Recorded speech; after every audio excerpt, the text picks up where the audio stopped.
organism which has a great deal of adaptive flexibility, allowing us to survive in many different conditions, is also rigidly programmed for certain environmental requirements or human needs, a social imperative begins to emerge.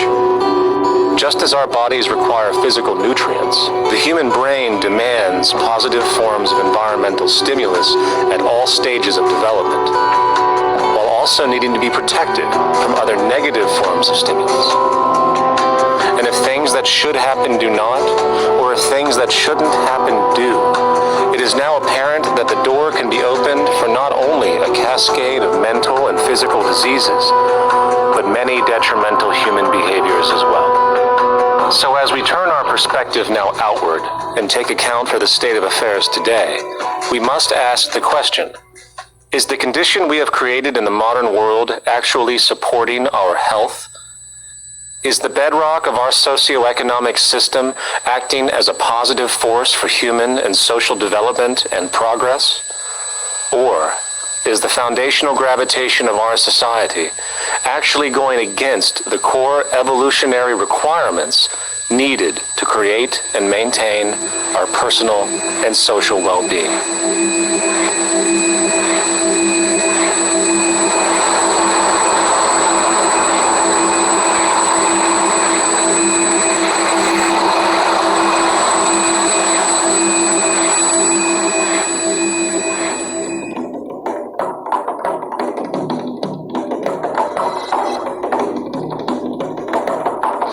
So one might ask, where did this all begin?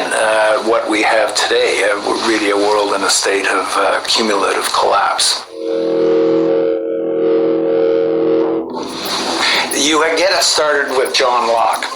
And John Locke introduces property, and he has three provisos for just private right and property.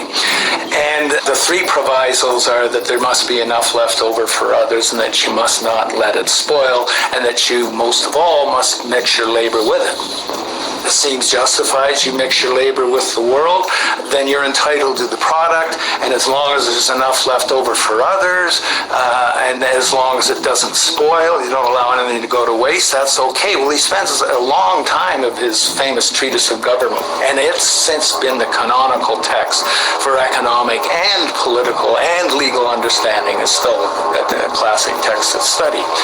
Well, what he did is, after he gives the provisos, and you're almost thinking at the time whether you're for private property or not, he's given a very good and plausible and powerful defense of private property here. Well, he drops them.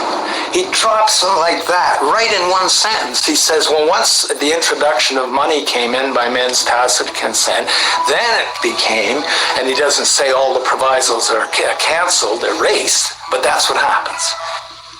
So now we have not product and your property earned by your own labor. Oh no, money buys labor now. There's no longer consideration of whether there's enough left over for others. There's no longer consideration of whether it spoils, because he says, well, money's like silver and gold can't spoil, therefore monies can't be responsible for waste, which is ridiculous. We're not talking about money and silver, we're talking about what its effects are. It's one non sequitur after another. Just the most startling logical legerdemain that he gets away with here. But it fits the interests of capital owners. Then Adam Smith comes along, and what he adds is the religion to this. Locke started with God made it all this way. This is God's right.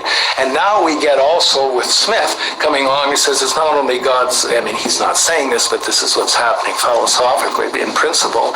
He's saying it's not only a question of private property, that's all now presupposed, is given. And that there's money investors that buy labor, given. That there's no limit to how much they can buy of other men's labor, how much they can accumulate, how much inequality, that's all given them. And so he comes along, and what his big idea is, and again, it's just introduced in parentheses, en passant. You know, when people put out the goods for sale and others, you know, the supply, and other people buy them with the demand and so forth, how do we have supply equaling demand or demand equaling supply? How can they come into equilibrium? And that is one of the central notions of economics, is how do they come into equilibrium? And he says it's the invisible hand of the market that brings them into equilibrium. So now we have God is actually immanent. He just didn't give the rights to property and how, all its wherewithal and its natural rights of doing all that Locke said. Now we have the system itself as God. In fact, Smith says, when he talks, and you'll never find this quote again, I have to read the whole of the Inquiry into the Wealth of Nations. He says, the scantiness of subsistence sets limits to the reproduction of the poor, and that nature can deal with this in no other way than elimination of their children. So he anticipated evolutionary theory in the worst sense. This is well before Darwin. And so he called them the race planners. So you can see there was inherent racism built in here. There was an inherent acceptance, life blindness to kill innumerable children. And he thought, well, that's the invisible hand making supply meet demand and demand meet supply. So see how wise God is. Yeah, this is Deuteronomy 28 and 52. And he shall besiege thee and all thy gates, right? You so-called black, Hispanic, and Native Indian, right? Wherever you at, wherever gates you at, wherever land or place that you dwell in, he should besiege you until thy high and fence walls come down, right? 70 AD that happened. The Northern Kingdom, it happened, during the time of the Assyrian captivity, right? And wherein thus trusted throughout all thy land, and shall besiege thee in all thy gates throughout all thy land, right? Because there were certain forts that the natives had here. There were certain forts that we had in West Africa. We had in Europe, and the Edomites, when they came in, they broke through those forts, conquered us, put us on slave ships, came over to the Americas in the 1492, because they were taking Judah, Benjamin, and Levi from Europe, bringing them over into the Americas, and then grabbing, Ephraim, Gad, and then later on,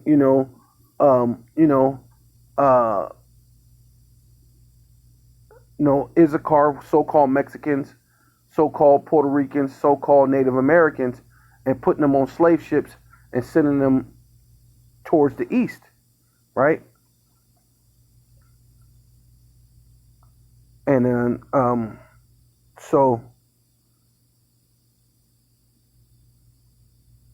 they were able to knock down those walls, and you trusted in your in your forts and your ability to so-called keep yourself at bay from your enemy throughout all thy land, which Yahweh thy power has given thee, and thus shall eat the fruit of thy own body, right? Which is happened in 70 AD, and it's going to happen again, because you follow behind all these customs. You're going to eat your own children, and the fruit of thy own, and the flesh of thy own sons, and the flesh of thy own daughters, and the end of thy own daughters, which Yahweh thy power hath given thee in the siege, right? And in the straightness wherewith thy enemies shall distress thee, right? Because even they said they want to kill your children. Even in these situations, what is people doing? They're giving up their children to get the magic juice. So you're destroying your children, right? Because you're behind this system that's really only out to make money, right? And you're trusting and believing in these things. But the Lord is going to bring all the things that you trust in down. right?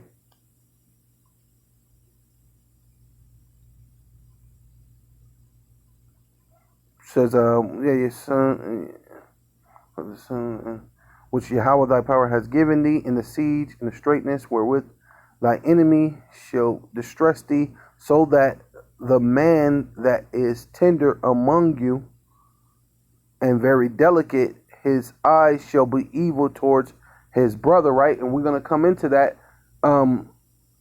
that time during Jacob's trouble, right?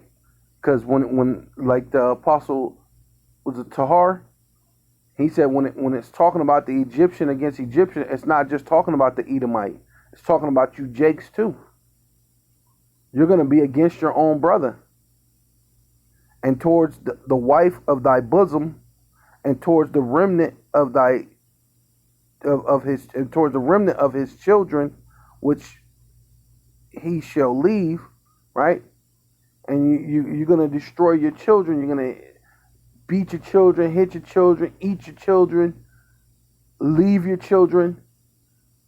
When all hell breaks loose, coming up shortly, which through the pattern of, the so-called economic gain and following behind the so-called white man, you have basically done these things already, but it's going to come on the deeper levels real soon, right?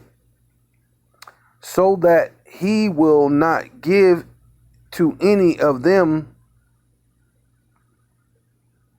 of the flesh of his children whom he shall eat. Wow. Because he have nothing left, right? And that's what's really going to happen. That's really what it's going to come down to. Like you said, they got this financial gain market thing down to so-called a science, but it's only destroying, and they don't matter. It doesn't matter if they even destroy the children or allow you to destroy your children, right? Either giving them over to get the Beetlejuice, or you're, I think there was a thing in the news the other day. Some dude punched a baby in the face and did some crazy stuff. People are doing crazy things to babies all the time, to children, So,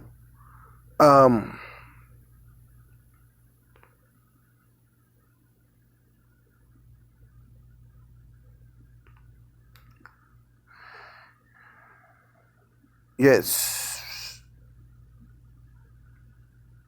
whom he shall eat, because he have nothing left in the siege, right? Because Esau's going to come down with great wrath, knowing that he got but a short time, because the system that he got is destructive. It's all in vain, right? Like the guy was saying, at first the guy had a system where you don't leave anything to spoil. So, you have these, the restaurants, they end up having a lot of food left over. They give it to the home, but they don't do that now. If they got a bunch of food, they want them to throw it away. They want them to grind it up and throw it away. They don't want to give it to someone, so that way might be homeless, but there's no hungry. No one should be hungry here in America. Right? But they're going to push this issue, right, with the grocery stores so bad, you're going to eat your children.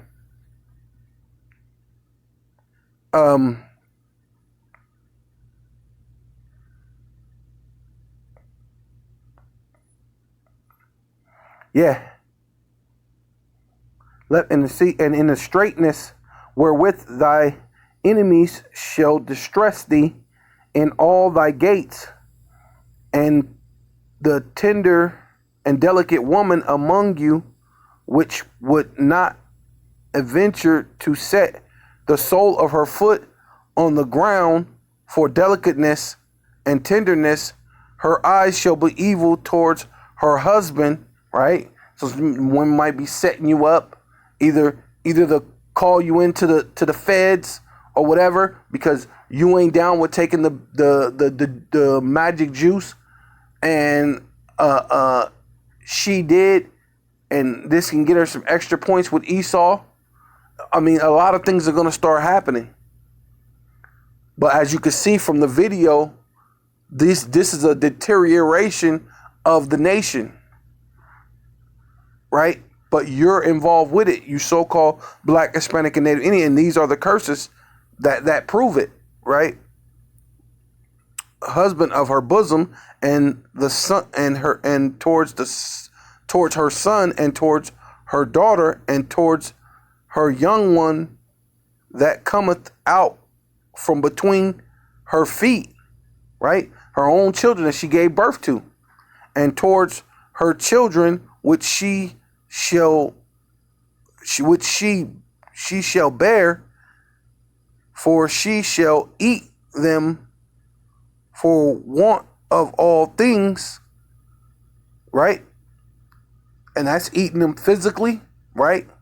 Putting your child in a goddamn pot of water or whatever, or over an open fire, or, you know, giving your children up to goddamn abortions, and what is it, or getting the juice, right? Want of all things secretly in the siege and straightness wherewith thy enemies shall distress thee in all thy gates. So that's the thing that's coming for you so-called Black, Hispanic, and Native Indians, because you're following behind these customs of the Edomites, who this is what they think about making money. And they don't care if they destroy your children, and then you becoming just like them, so you don't care if you destroy your children. Yeah, this is 1 Timothy chapter 6, verse 9. But they that will be rich fall into temptation and snares, right? And so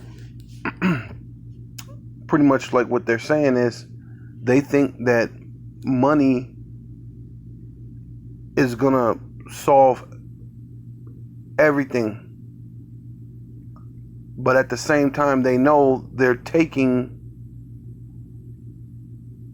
certain liberties from other people by obtaining all this money, right? But you live in America, don't you? You have the same opportunities, but then at the same, you don't have the same opportunities, right? And in many foolish and hurtful lusts, right? Going after, money, power, then women, control, which draw men into destruction and perdition, which basically what this guy is saying. He's saying that all this is just going to head to destruction of your society and ultimately your children, which they don't care. They prefer that your children be destroyed. For the love of money is the root of all evil, right? And you have to say someone who wants to make money so bad that he's willing to destroy the lives of children, right? And just and forth with it, and which this is what this American society has done with the whole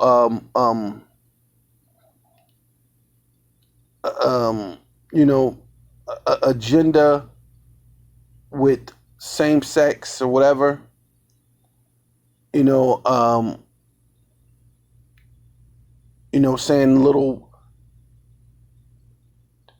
a little kid can decide whether if he's a boy or a girl, and he can wear a dress because he decides to, but then you're the parent that pays the rent, and you do this and this and that, and then on one hand you're not being, you know,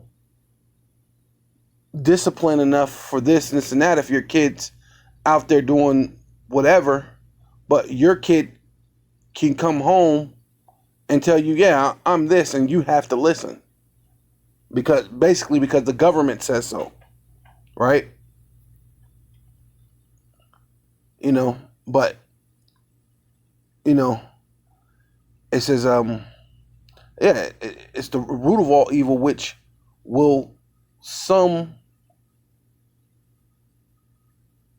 covet after they have erred from the faith. And right, Esau has erred from the faith long ago. So he you know, like the scripture says, he don't even think of the Lord. But a lot of Israelites follow that way of life too. Why? Because you're in America and you follow that way of life too. Right? And pierce them through many sorrows. Right?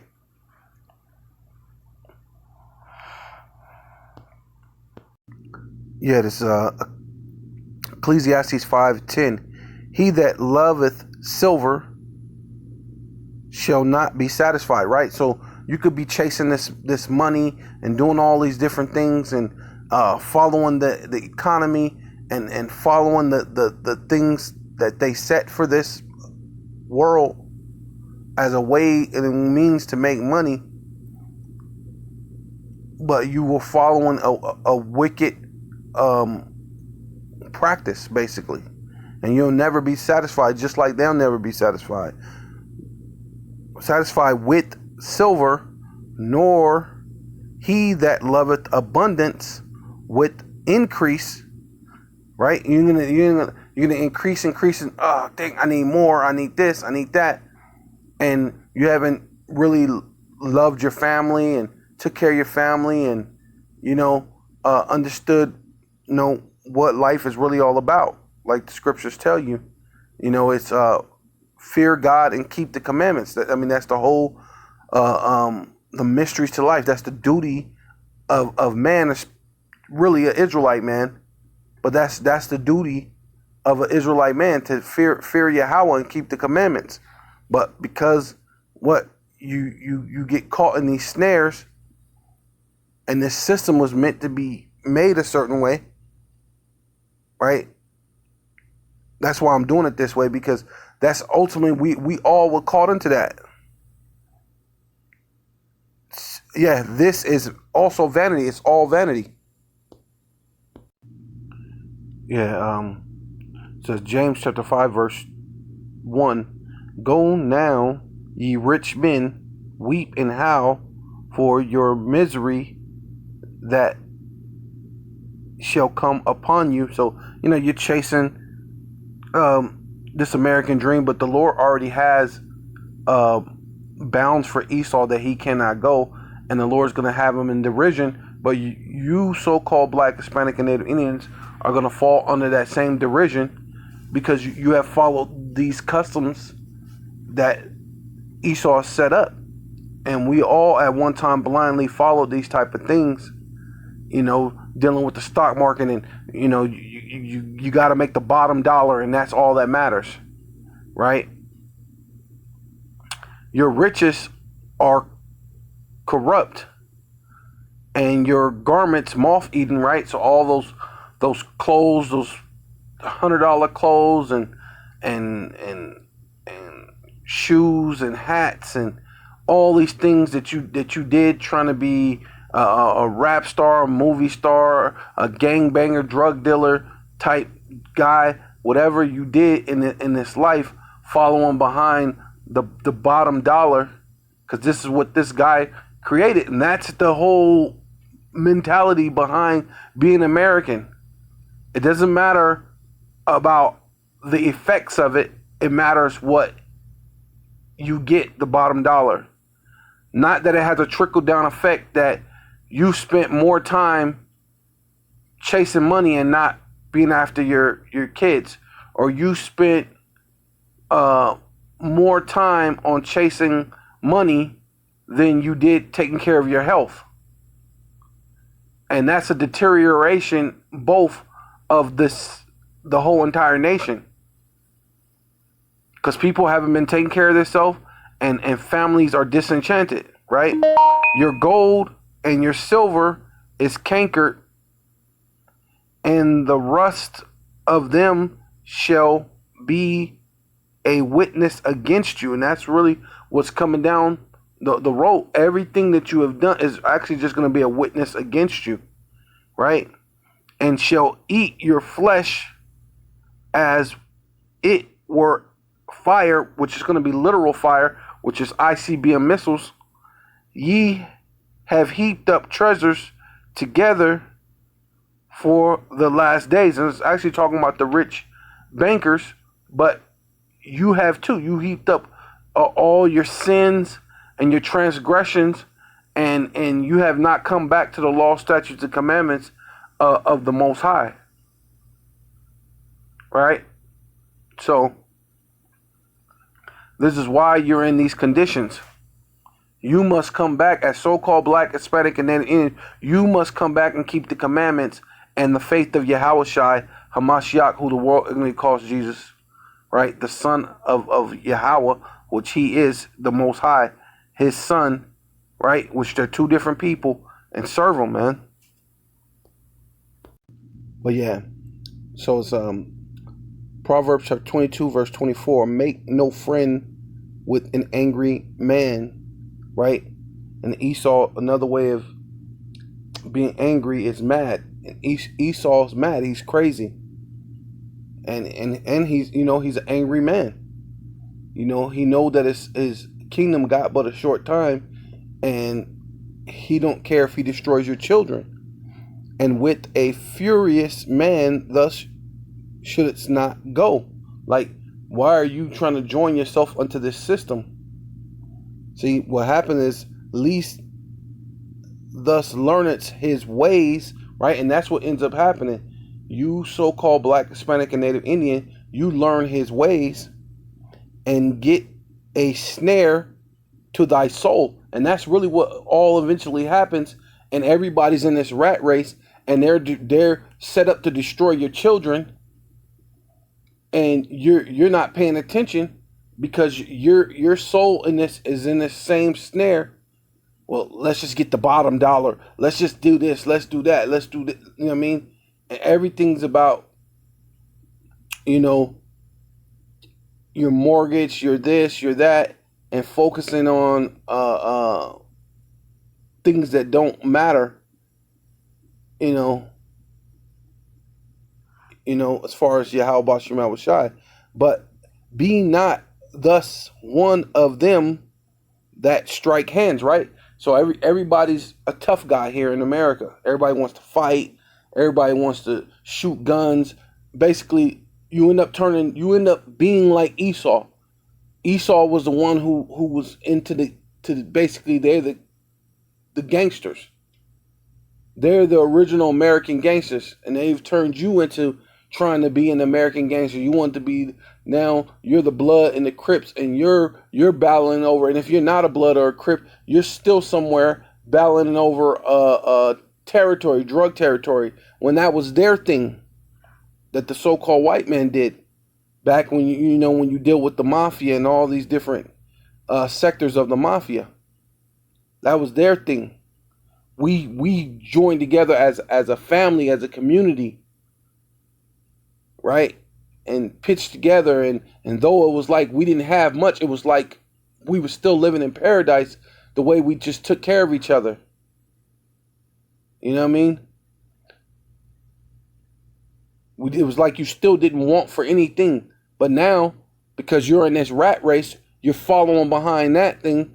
Now you'll walk right by another fellow so-called Black, Hispanic, or Native Indian, and like it's nothing, right? Because now your soul and got a snare, right, which is a trap to thy soul. Be not thus one of them that striketh hands, right? You joining their military, you're joining their police force. I mean, you're really cultivated into their culture, right? Or be to them that are surety for debt, and that's really what happens, man. You end up being in debt, following behind this American dream, and now it's no Beetlejuice or no job. You know what I mean? No magic juice, no job, and now you got to go. Oh, I guess I got to get the magic juice. So, yeah, this is 1 Corinthians chapter 15, verse 33. Be not deceived, right? Because you're following behind the system. They really don't teach you nothing in school, and they tell you blah blah blah blah blah. This is how you pursue the pursuit of so-called happiness in a place that's called America, which means bitter, which is set up to be your punishment for your for your disobeying the law, statutes, and commandments of the Most High, right? This is where Deuteronomy 28 comes into play, and they have used those things against you, right? Because them being the enemy, knowing who you are, knowing that you're so-called native, you're Israelite, so-called Mexican, you're an Israelite, knowing that the so-called black man, you're an Israelite, and they use these things on the left-hand side against you, knowing who you are, right? Going after the females. Oh yeah, let's put housing up and tell the women through the women's lib movement that the men are blah blah blah blah blah, when that was never happening to you. We didn't and the men didn't have any power, right? So you were being deceived. Evil communication, because that's really what you were having with the women's lib movement and all these other different things. Evil communication corrupted good manners, man. Because you got to think of how we was back in the the 20s, 30s, the 40s, even the 50s. It wasn't really until like the 60s or so when things kind of fell apart. And they brought in the heroin and all the different things and systematically made ghettos. This is Jeremiah chapter 10, verse 1. Hear ye the word which Yahweh speaketh unto you, O house of Israel, right? You so-called black, Hispanic, and Native Indian, and you Israelite foreigners around the world, where whether you look like a so-called black Hispanic, or your phenotype may look like another nation, but your bloodline goes back to Israel, right? That's who we're talking to, right? You Israelites around the world scattered abroad. Thus saith Yahweh, Bashem Yahweh Shai, learn not the way of the heathens, right? You weren't supposed to get into this whole mentality of it's all about the bottom dollar. Let's just get the money and let's get this and let's just work and work and work and do this and do that and just be about the glamour, the glitz, the Hollywood, the shining, and not really focus on what the Lord has for you. Meekness, kindness, gentleness, serving the Lord thy God with all thy heart, all thy mind, and all thy soul. And when you do that, all other things will be added unto you. Matter of fact, yeah, we got to get that, because that's really ultimately what this is all about. It says, learn not the way of the heathens. Be not dismayed at the signs of heaven, right? They're into this NASA and astronomy and astrology and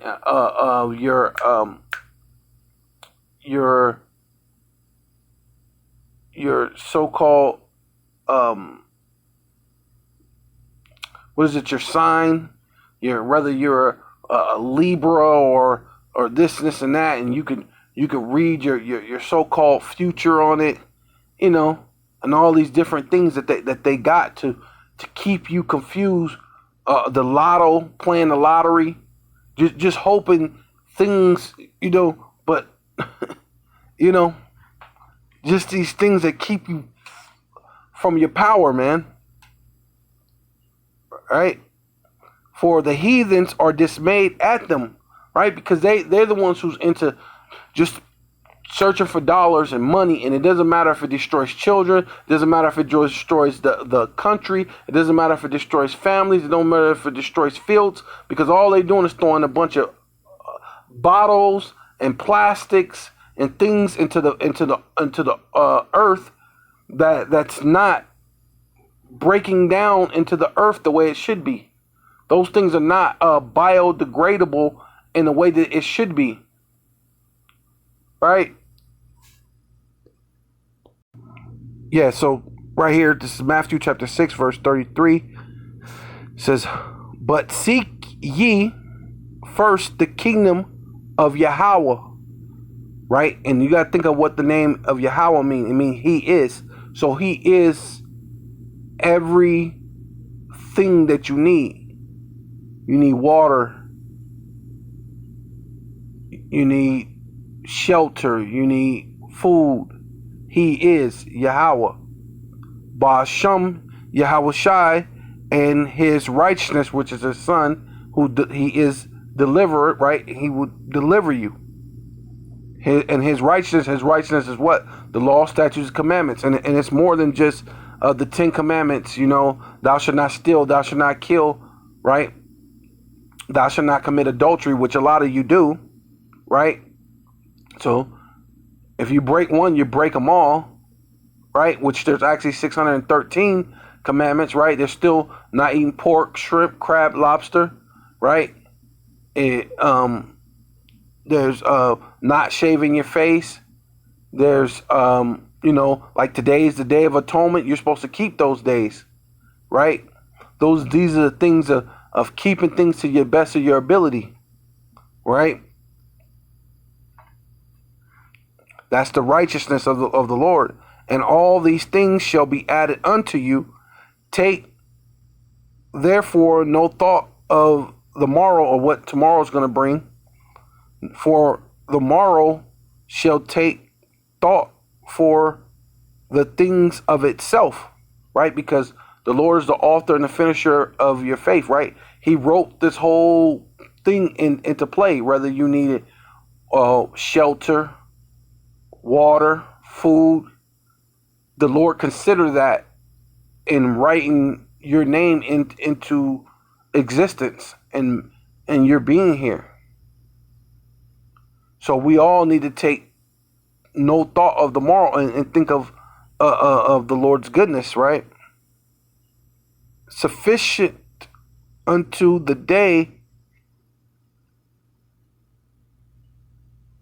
is the evil thereof, right? Because we're coming into a time where we're gonna have to be pilgrims upon the earth, and all that chasing the money and all these different things, the things that we were taught, and holding on to your mortgage and your this and that, and I gotta get the juice to try to save things. The Lord say, he who save his life shall lose it, and whosoever lose his life for my sake shall save it. So call Loyim Yahweh, Ba'ashem Yahweh Shai, Ba'ashem Rakak Quadash, double honors to the apostles and elders of Great Millstone who rule well. Salutations to the Akim and the four winds preaching in truth and sincerity. The hopeful elect, the elect Shalom, to the Israelite foreigners who phenotype may look like another nation and have come back to the fold. Shalom to the sisters of Akwaf listening and learning, and death to America.